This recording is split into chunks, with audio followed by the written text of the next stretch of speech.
नमस्ते, नेपाल अनलाइन स्कुलमा स्वागत छ। आज हामी रिलेटिभ क्लजको पार्ट 5 मा छौँ, हाम्रो फाइनल पार्ट, जसमा हामी एक्स्ट्रा इन्फर्मेसन क्लज भनेर पार्ट 2 गरेका छौँ। ठिक छ, पार्ट 5 रिलेटिभ क्लजको पार्ट 5 को एक्स्ट्रा इन्फर्मेसन क्लजको पार्ट 2 को एक्सरसाइजमा छौँ, जसलाई चाहिँ टाइप 2 क्लज पनि भनिन्छ। हामीले टाइप 1 क्लज भनेको के हो, टाइप 2 क्लज भनेको के हो, त्यसको डिफरेन्स के हो, र त्यस्तै गरी त्यसको एउटा एक्सरसाइज पनि गरेका छौँ, जुन चाहिँ पार्ट 4 मा छ, पार्ट 4 को एक्सरसाइज। र सबैको लिङ्क तल डिस्क्रिप्सनमा दिएको हुन्छ। तपाईँले रिलेटिभ क्लजको पार्ट 1 देखि हेर्नुभयो भने तपाईँलाई केही गाह्रो हुँदैन। त्यति भन्दै मैले यो सुरु गरेँ। सुरुमा छ, complete the sentences, use a preposition plus whom or which, choose a preposition from box. होइन, यहाँ बक्स छ, त्यसबाट चुज गरेर लेख्नु पर्यो। 1. Fortunately we had a good map without which we would have got lost, without गयो। 2. The accident that 2 people were injured happened late last night. The accident जुनमा चाहिँ in which 2 people were injured happened late last night. 3. I share an office with my boss I get on really well. जोसँग चाहिँ भनेपछि बसको कुरा छ, अब हुमको कुरा गर्नु पर्यो। with whom I get on really well.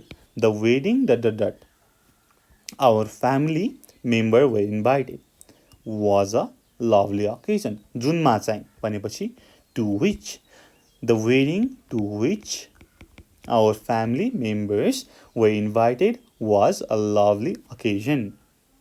5. Ben showed me his new car he is really very proud. जुनमा चाहिँ भनेपछि which आउने भयो, of which Ben showed me his new car of which he is very proud. 6. Sarah showed us a picture of her son. जुनमा चाहिँ she is very proud of whom, अब चाहिँ मान्छेको कुरा गरेको छ, पर्सनको, of whom she is really proud. 7. Laura bought a very nice leather bag she paid 20 pounds. जुनमा चाहिँ उसले 20 पाउन्ड खर्च गरिन्। अब which आउने भयो, for which she paid 20 pounds. 8. We had lunch we went for a long walk. त्यसपछि हामी long walk मा गयौँ। We had lunch after which we went for a long walk. ठिक छ। यस्तै गरी अर्को गरौँ तल। Use the information in the first sentence to complete the second one. Use all of, must of, etc. All of, must of, half of, neither of, either of, हरेक कुरा use गर्न सक्नुहुन्छ है। हामीले यसको बारेमा पनि थोरै पार्ट 5 मा कुरा गरेका छौँ। 1. All of Helen's brothers are married. Helen has 3 brothers, all of whom are married. सबै, all of whom are married. यस्तै गरी 2. Most of the information we were given was useless. अब most information useless थियो भनेपछि we were given a lot of information, त्यसमा most चाहिँ useless थियो। most of which was useless. 3. None of the 10 people who applied for the job was suitable.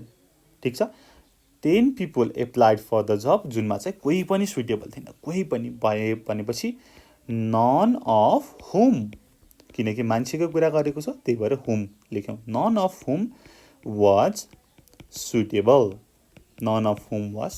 4. My neighbors have 2 cars.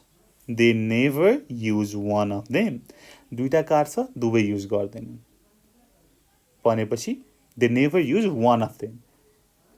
My neighbors have 2 cars, one of which they never use. एउटा चाहिँ use गर्दैनन्, they never use one of them. दुवैमा एउटा चाहिँ use गर्दैनन् भनेपछि my neighbors have 2 cars, one of which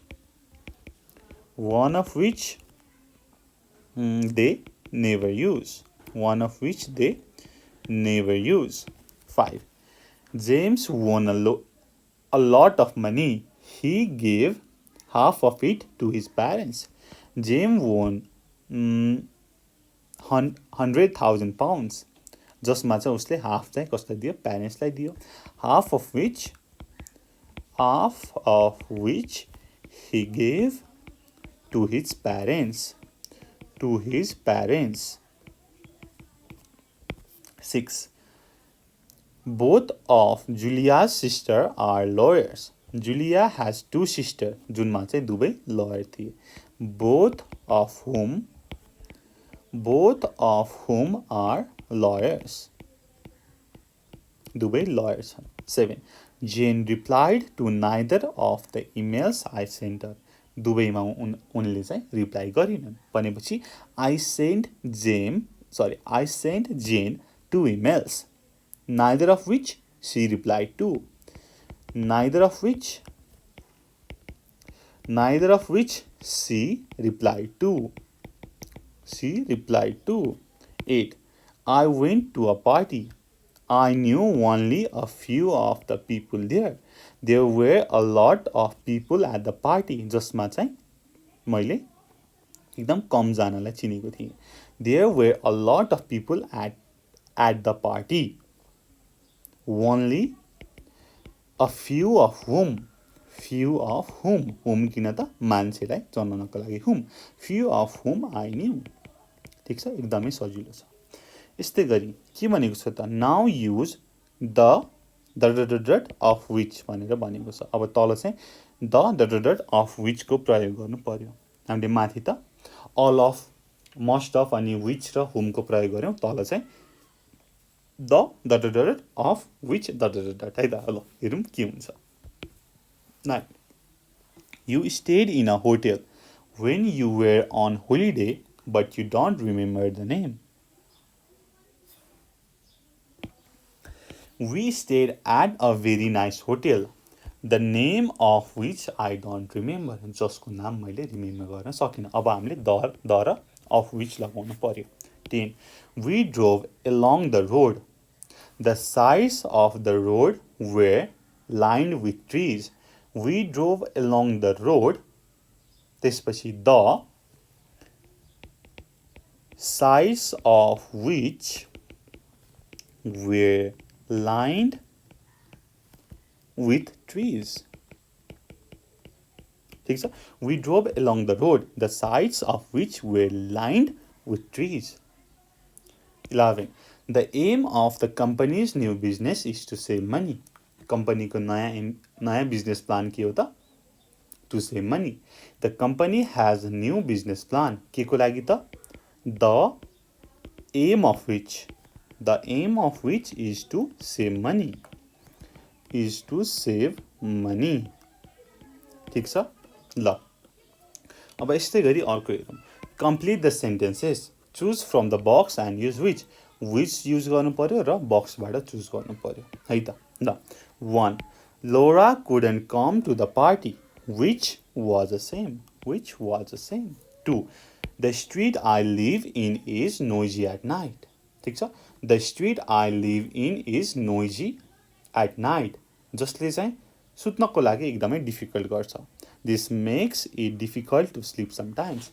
The street I live in is noisy at night, which makes it difficult to sleep sometimes. 3. Kate let me stay at her house. अब माथि हेर्नुस् त के छ. त्यो चाहिँ उसको एकदमै this was very kind of her. Kate let me stay at her house, which was very kind of her. 4. Jane doesn't have a phone. भनेको उसँग कन्ट्याक्ट गर्नको लागि केही मिन्स छैन. This makes it hard to contact her. Jane doesn't have a phone, which makes it hard to contact her. contact her. 5. Alex passed his exams. जुन चाहिँ राम्रो news हो. This is good news. Which is good news. Which is good news. 6. My flight was delayed. भनेको मतलब मलाई एयरपोर्टमा 2 घण्टा कुर्नु पर्यो. My flight was delayed. Which meant, which त लगाउनै पर्यो. Which meant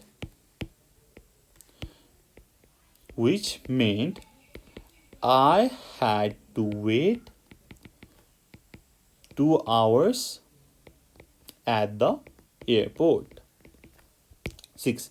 Our car has broken down. भनेको मतलब this means we can't go away tomorrow. Our car has broken down, which means we can't go away tomorrow. 8. Amy was 20 minutes late. त्यही भएर उसले apologize गरी. She apologized for this. Amy was 20 minutes late, which she apologized for. अथवा which she हैन के चाहिँ for which she apologized पनि हुन्छ. के त for which she apologized. हामीले के पढेका छौं त preposition plus which or whom को कुरा गरेका छौं है, जसमा चाहिँ हामीले पछि वर्ब पछि राख्न नि मिल्यो अथवा सँगै राख्न पनि मिल्यो भनेर एउटा रुल पढेका थियौं. यहाँ ठ्याक्कै त्यही नै इम्प्लिमेन्ट हुन्छ है त. ओके, यति भन्दै हामीले रिलेटिभ क्लजको 5th पार्ट पनि सकायौं, जुन चाहिँ के थियो त एक्स्ट्रा इन्फर्मेसन क्लजको पार्ट 2 थियो है. ल तपाईले चाहिँ सबै पार्ट हेर्न सक्नुहुन्छ र सबैको एक्सरसाइज यसरी बुझ्न सक्नुहुन्छ र त्यही पनि तपाईलाई केही समस्या छ भने हामीलाई भन्न सक्नुहुन्छ. हामी चाहिँ तपाईको समस्या सल्भ गर्न एकदमै खुसी हुनेछौं. कमेन्ट गर्न सक्नुहुन्छ. तल रहेको डिस्क्रिप्सनमा रहेको फोन नम्बरमा फोन पनि गर्न सक्नुहुन्छ. त्यति भन्दै यो भिडियो यही टुङ्ग्याउन चाहन्छु. Thank you so much for watching. Until next time, goodbye. Keep learning. जय चन्द्रसूर्य. पिस.